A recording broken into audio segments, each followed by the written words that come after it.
小宝们等好久的红黑榜系列来啦！真的很抱歉，最近一直没有更新，大家的评论和私信也没有及时回复。可乐并不是高冷 up 不搭理小宝们，是因为这将近4个月胃部不舒服，一直折磨得很难受，每天都晕乎乎的呕吐，没有精力更新那么多，一直到现在才恢复正常。不过大家先别害怕，我不是吃零食吃坏的，大家偶尔吃一点零食是没事的啊。所以这期是补上之前7月没有出的，后面的也会更新补上。首先是黑榜，第一个是某光少女巧克力，口味很多，容易踩雷，不是很苦就是很甜，而且这个分量很少，价格一盒好几十，我觉得太贵了，个人觉得性价比很一般，不过包装盒子倒是很好看。黑榜第二个某冻干苹果干，这个分量少不说了，关键是一包10几块，真的不便宜。吃起来也没有苹果香味了，口感也不是想象的酥脆，而是像干海绵一样，整体不好吃。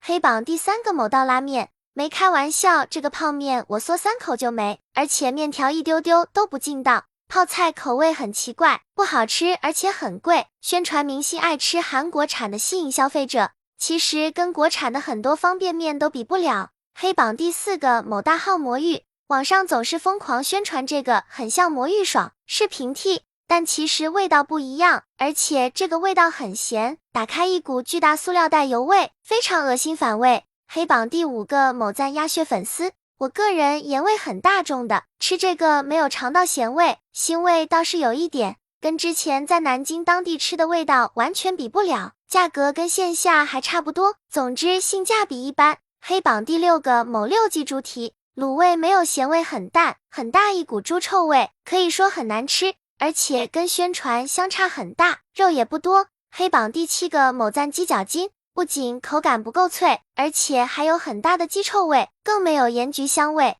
分量少还特别难吃。下面是个人的红榜名单，红榜第1个某华鲜花饼，我买的带芝士口味的，奶香味很浓，还有特别清新自然的花香味，甜甜的很好吃，口感也很酥。红榜第2个某味毛肚，这个口味很大众化，就是火锅毛肚蘸芝麻酱的口味，还挺好吃的，就是分量比较少。红榜第3个某润奶皮，味道很像米酒加牛奶，甜甜的很好喝，冰镇后更好喝。红榜第4个某舒草莓干，草莓牛奶的味道非常浓郁，草莓酸酸甜甜的，口感很酥脆，草莓味很浓的一款草莓干了。红榜第5个某和土豆粉，汤底味道很浓很鲜，螺蛳粉味道跟某欢螺等速食差不多，小料也很丰富，主要土豆粉口感很劲道，整体特别好吃。后面红黑榜可乐会尽快补上，大家投稿的也会尽快更新，真的很感谢大家。